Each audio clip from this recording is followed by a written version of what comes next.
Meu pai me deserdou no meu casamento por eu ter me casado com um mecânico sem dinheiro. Meu marido sorriu e disse: "Não precisamos disso." 6 meses depois, meu pai empalideceu ao ver o nome do meu marido aparecer numa tela diante de 500 pessoas. Meu pai bateu na taça de champanhe na minha recepção de casamento e sentiu o som antes de entender. 300 pessoas silenciaram. Esse é o efeito da presença do meu pai. Ele silencia o ambiente, não porque as pessoas gostam dele, mas porque têm medo dele. E elas aprenderam, ao longo de muitos anos de proximidade com a riqueza, que esses dois sentimentos podem coexistir sem que ninguém precise examinar a diferença. Ele se levantou da mesa onde se sentou, que não estava no meu mapa, e surgiu porque meu pai trouxe 250 convidados que eu não havia convidado. Pessoas que lhe deviam algo vieram assistir ao que fosse acontecer.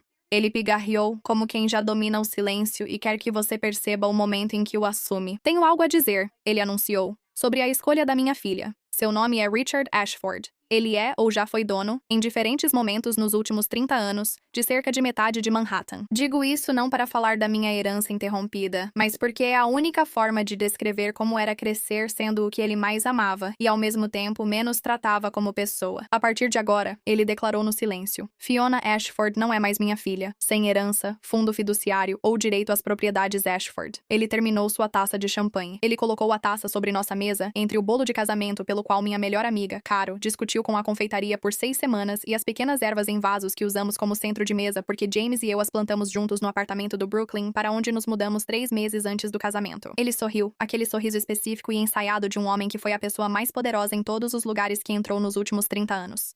"Parabéns, querida. Você finalmente está conseguindo tudo o que pediu. Quero te contar como me senti naquele momento. Quero descrever isso com precisão. A resposta honesta é que senti algo que só posso descrever como uma espécie de chegada. A chegada do que esperei por 4 anos. Aquela sensação de quando a tempestade finalmente chega e percebo que esperar foi mais difícil que enfrentá-la. Meu peito estava apertado. Minhas mãos, sob a mesa, tocaram as de James. E James, que não tinha se movido nenhum centímetro e cujo rosto mantinha uma quietude que eu aprendi a entender não ser passividade, mas escolha, virou-se para me olhar primeiro antes de olhar para o meu pai. Aquele olhar mostrava que tudo já estava decidido e estávamos bem. Era o olhar de alguém guardando algo inédito. "Preciso te levar de volta antes de seguir adiante com você. Cresci numa casa geminada no Upper East Side com 17 cômodos e uma empregada chamada Dolores, a pessoa mais calorosa do prédio. Minha mãe morreu quando eu tinha 9 anos e meu pai, pelo resto da minha infância, lidou com isso mais como um problema administrativo do que como luto, mudando a gestão da casa e exigindo ajustes. Não digo isso para ser cruel com ele. Estou dizendo isso porque é o melhor jeito de explicar quem ele era e por que, ao final dos meus 20 anos, já tinha passado quase 10 anos tentando não depender da aprovação dele. Sem sucesso. Ricardo Ashford tinha planos. Ele planejava tudo, até meu futuro. Escolheu minhas escolas pela rede de contatos, não pela qualidade do ensino. Quem meus colegas de classe se tornariam, de quais pais vinham e quais portas se abririam por eu estar no lugar certo na hora certa. Minha carreira em marketing foi indicação dele, realizada numa empresa ligada ao grupo dele. Todos os homens que namorei foram avaliados ou apresentados por ele. Homens com portfólios, linhagens e compreensão exata do que uma ligação com Ashford significava para seu futuro. Aos 16 anos, ele sentou-se à minha frente na mesa onde jantávamos em silêncio 3 vezes por semana, com Dolores servindo uma comida sem gosto enquanto meu pai lia documentos, e disse algo que repeti tanto na mente que quase perdeu o sentido. "Amor é luxo para pobres, Fiona. Você é uma Ashford, se casa por estratégia." Eu tinha 16 anos, anotei isso como algo que pais dizem e esperei anos para deixar de sentir esse peso. Conheci James Carter numa terça-feira de março, numa cafeteria no Brooklyn, onde entrei por causa da chuva e ter saído na estação errada, já que meu guarda-chuva era só decorativo. Aos 28 anos, fui a 6 encontros em 3 anos, todos indicados pelo meu pai e centrados em influência, oportunidades e etiqueta. James estava no balcão quando cheguei. Ele vestia uma camisa de flanela manchada perto do punho esquerdo e tinha mãos calosas e fortes, típicas de quem trabalha com elas. Ele olhava o cardápio do jeito que você olha quando já sabe o que quer, mas lê mesmo assim, porque tem tempo para ler, o que é uma qualidade subestimada em uma pessoa. Ele segurou a porta para mim quando entrei. Sentamos juntos no balcão porque chovia e a lanchonete estava cheia. Conversamos por 3 horas. Ele perguntou minha profissão, falei marketing, e ele quis saber o que era. Quando expliquei, ele fez perguntas inteligentes, sem usar isso para falar de si. Contou que tinha uma oficina mecânica no Queens. Ele falou do bairro, dos caras que trabalhavam lá e de um cliente com um Buick 1987 para o qual passou 1 mês procurando peças, pois o dono tinha aquele carro desde zero e não conseguia imaginar dirigir outro. Ele disse que aquele foi o melhor mês de trabalho em muito tempo. Quando a chuva parou e falei que ia embora, ele me levou ao metrô. "Nem sei seu sobrenome", ele comentou. "Isso importa?" Ele refletiu seriamente e disse: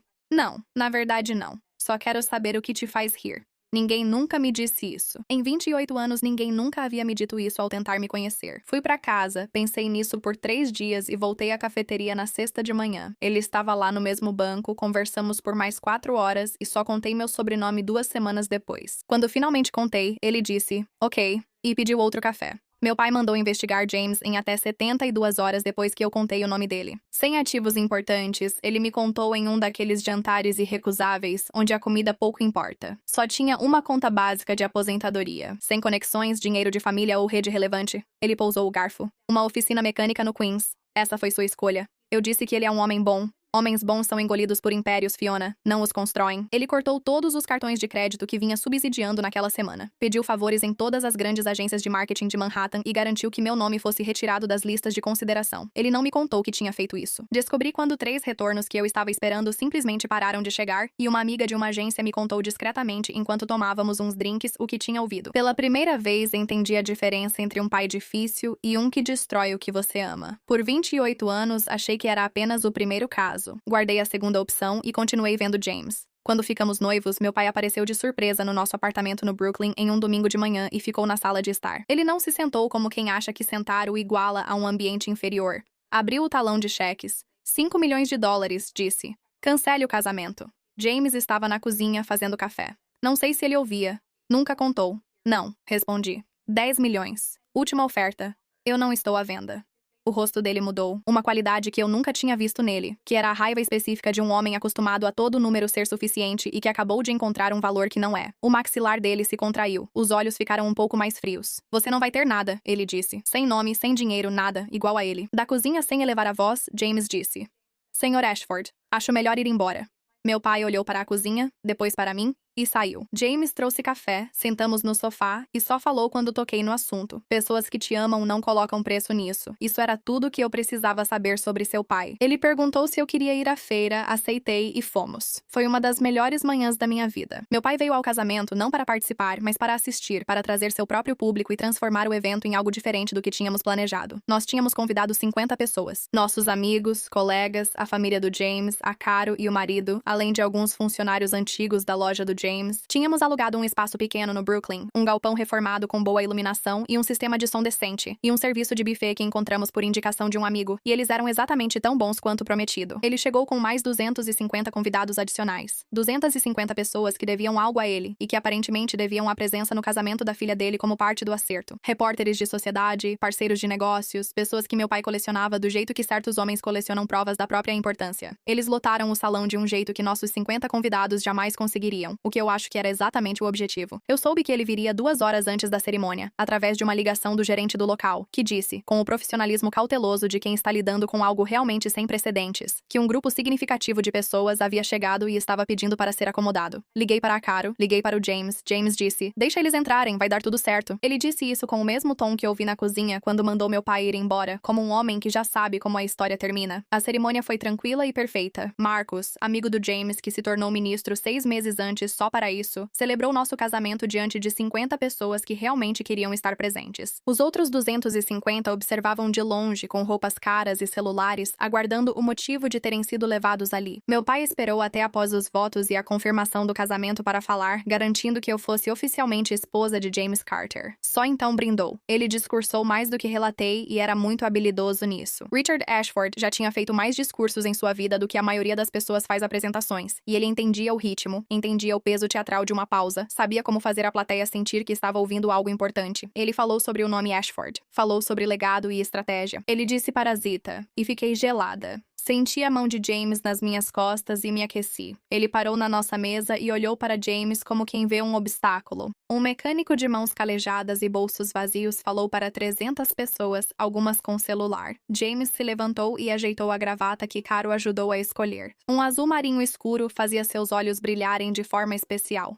Olhou para meu pai com expressão calma, como se já previsse esse momento e soubesse lidar. Obrigado por vir, Sr. Ashford, disse. Não precisamos disso. Você é dono de uma oficina que vale menos do que meu relógio. James sorriu. Não foi um sorriso grande, nem performático, foi pequeno, discreto e absolutamente seguro. Eu tenho algo mais importante, ele disse. Eu tenho ela. No fundo da sala, vi pela primeira vez um homem de cabelos prateados que não conhecia. Ele tinha cerca de 60 anos, bem vestido, parado distante dos convidados do meu pai, como quem vai a esses eventos, mas não pertence a nenhum grupo. Ele acompanhava a conversa entre James e meu pai com atenção silenciosa e um leve sorriso. Eu ainda não sabia quem era. Memorizei seu rosto e voltei à minha vida de casada. 6 meses se passaram. Nós estávamos em todos os sentidos bem. Eu tinha encontrado um novo emprego, uma consultoria estratégica de nicho em Sorro que me chamou diretamente por meio de uma indicação que na época não identifiquei, mas que depois entenderia. O trabalho era realmente interessante, os horários eram meus, e ninguém tinha recebido uma ligação do meu pai sobre se eu devia ser considerada. James administrava a oficina. Ele saía cedo e voltava à noite, cansado, mas satisfeito por ter trabalhado bem. Jantávamos juntos quase todas as noites e conversávamos com atenção genuína. Plantamos coisas na escada de incêndio. Quase todas morreram, exceto uma, o que James considerou um bom resultado.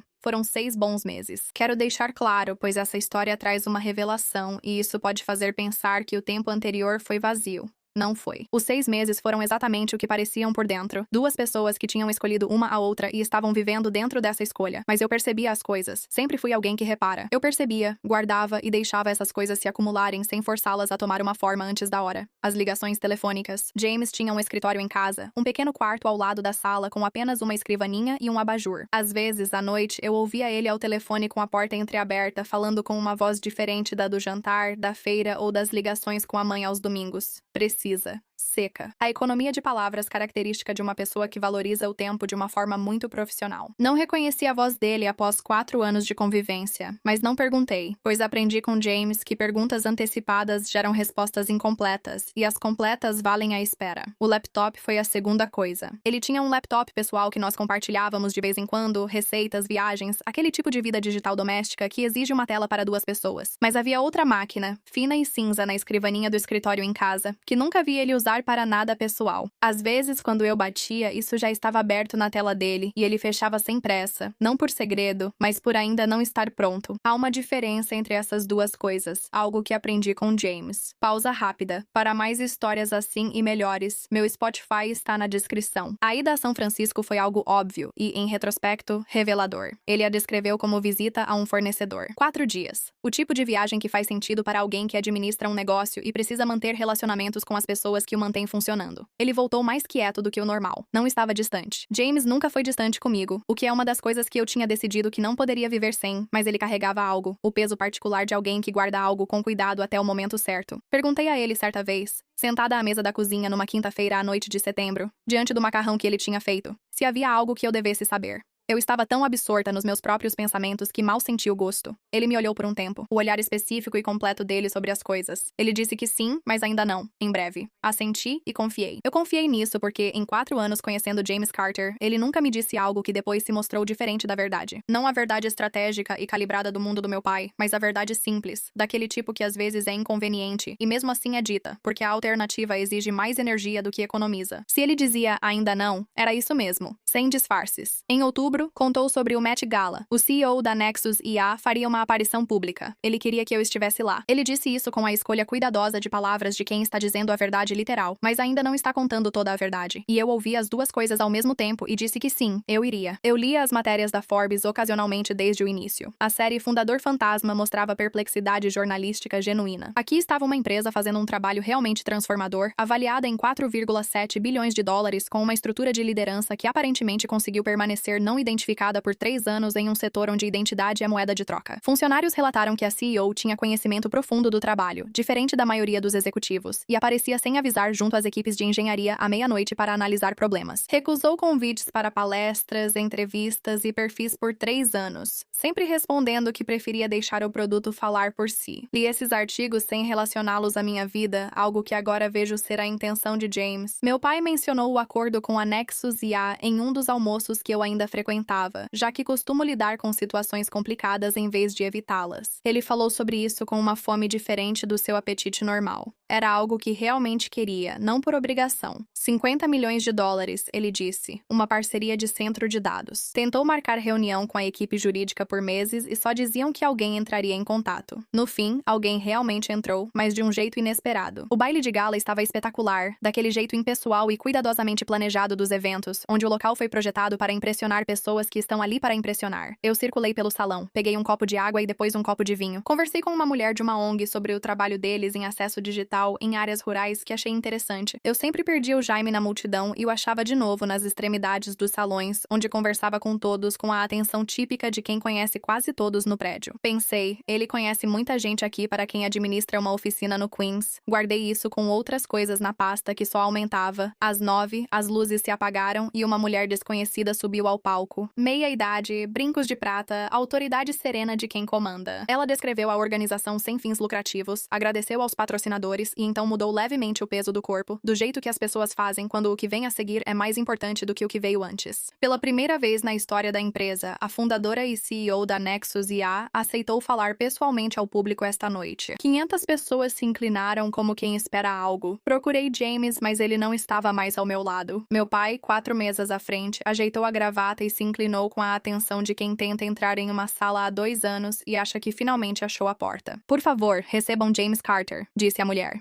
É isso que se vê e se sente quando 500 pessoas fazem algo ao mesmo tempo. Não é nada fluido. É uma onda de percepção se movendo pela multidão em velocidades diferentes, à medida que as pessoas processam o nome em ritmos distintos, até atingir massa crítica e a sala inteira se levantar, como aconteceu 2 segundos depois que o nome foi anunciado. Meu marido, James Carter, mecânico do Queens, com mãos calejadas e camisa de flanela manchada de óleo, o homem que meu pai chamou de parasita diante de 300 pessoas no nosso casamento, subiu ao palco no Museu Metropolitano de Arte, como alguém que esperou muito para deixar de se esconder e decidiu que aquele era o momento. A tela atrás dele se acendeu com um logotipo que reconheci após 6 meses de artigos da Forbes. Um nome com o qual agora eu entendia que convivia há 4 anos. James Carter, CEO e fundador da Nexus IA Technologies. Abaixo dele, o valor de mercado que eu já tinha visto online parecia diferente na tela da sala. 4,7 bilhões de dólares. Fiquei parada no escuro enquanto a sala aplaudia. Não estava surpresa. A pasta já pesava. O terno, o laptop, a viagem para São Francisco. O ainda não, mas em breve. O homem grisalho no casamento, olhando atento e silencioso. A segurança na voz de James, mesmo quando seria irracional, se ele fosse quem meu pai pensava. Eu não fiquei surpresa, mas estava dentro dessa falta de surpresa, por baixo dela, tocada de um jeito para o qual não tenho exatamente a palavra certa. Porque o que eu entendi, parada naquela sala, não era só que meu marido era um bilionário. Era a coisa específica que ele tinha feito. Ele me conheceu em uma cafeteria quando podia estar em outro lugar, perguntou o que me fazia rir em vez do meu nome, e escolheu ser um homem de mãos calejadas e camisa de flanela enquanto se tornava tudo isso, porque queria, pela primeira vez em anos, ser conhecido, não só reconhecido. Ele queria saber se eu amaria a pessoa, não o patrimônio, e guardou isso por 4 anos. 4 anos da loja, cafeteria, banquinhos, feira de produtores, apartamento no Brooklyn, 50 convidados, arranjos de mesa com pés de batata e a oferta de 10 milhões de dólares do meu pai. James ouviu tudo da cozinha, em silêncio, enquanto fazia café, e aparentemente não se impressionou nem um pouco. Ele falou por 22 minutos. Para ser honesta, absorvi só cerca de 40% do que ele disse, mas isso não reflete a qualidade do discurso, que foi excelente, preciso e teve 3 rodadas de aplausos em momentos realmente impressionantes. Ele falou sobre a direção da empresa, o trabalho, a organização sem fins lucrativos e por que escolheu o acesso digital como foco filantrópico, mostrando reflexão pessoal, não apenas discurso de equipe de comunicação. Ao descer do palco, 500 pessoas se aproximaram dele. Ele passou por elas com cordialidade experiente, como quem já viveu essas situações e seguia para algum lugar. Ele ia para a mesa do meu pai. Eu seguia a uma pequena distância, não porque quisesse perder aquilo, mas porque queria assistir de longe o suficiente para ver o rosto do meu pai sem obstáculos. Meu pai não tinha se mexido desde que o nome foi mencionado. Ele ainda estava sentado com a taça de champanhe intocada, com aquela expressão congelada específica de um homem que acabou de perceber que todas as suas avaliações sobre a situação estavam completamente erradas. O rosto dele estava pálido, como quem sente o chão tremer e ainda duvida das próprias pernas. James cruzou o salão até a mesa do meu pai. Ele ficou diante de Richard Ashford, dono de metade de Manhattan, que cortou meus cartões, me colocou na lista negra e ofereceu 10 milhões para fazer a escolha da filha desaparecer. E ele colocou um cartão de visitas na mão dele. Você me chamou de lixo, Sr. Ashford, ele disse. A voz dele era firme, tranquila, com a confiança de quem discursou para 500 pessoas e ainda tem fôlego.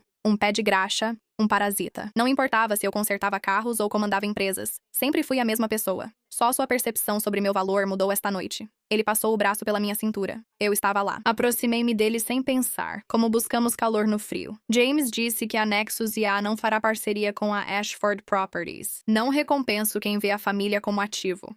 Meu pai ergueu os olhos do cartão, olhou para James, para mim e voltou para James. A sala ao nosso redor ficou muito silenciosa, daquele jeito específico que as salas ficam quando todo mundo finge que não está ouvindo, mas está ouvindo tudo. O acordo, disse meu pai por fim, com uma voz que eu nunca ouvira antes. Era a voz nua de quem percebeu estar do lado errado de algo grande. James disse apenas: os 50 milhões vão para outra pessoa. Boa noite, Sr. Ashford. Ele nos fez dar meia volta, fomos embora e nenhum de nós olhou para trás. No dia seguinte, todas as publicações de negócios já falavam do fundador fantasma. O contrato de 50 milhões de dólares do data center que meu pai negociou por 2 anos foi para um concorrente, recusado pelo genro que ele deserdou no casamento da filha há 6 meses. O mecânico que ele chamou de parasita diante de 300 pessoas valia o dobro dele. O mecânico de Queens era o fundador fantasma, enquanto meu pai tentava marcar reunião com o pessoal dele. Na verdade, ele jantava com a esposa do chefe do pessoal. A matéria da Forbes saiu na tarde seguinte, com foto do baile de gala. James e eu aparecíamos na beira do evento, em imagem tirada de longe. Estávamos indo embora e eu ria de algo. Ele me olhava com a mesma expressão de uma manhã de terça-feira em março, numa cafeteria no Brooklyn há 6 anos. Expressão de quem achou o que queria e não tem pressa de buscar em outro lugar. A legenda dizia: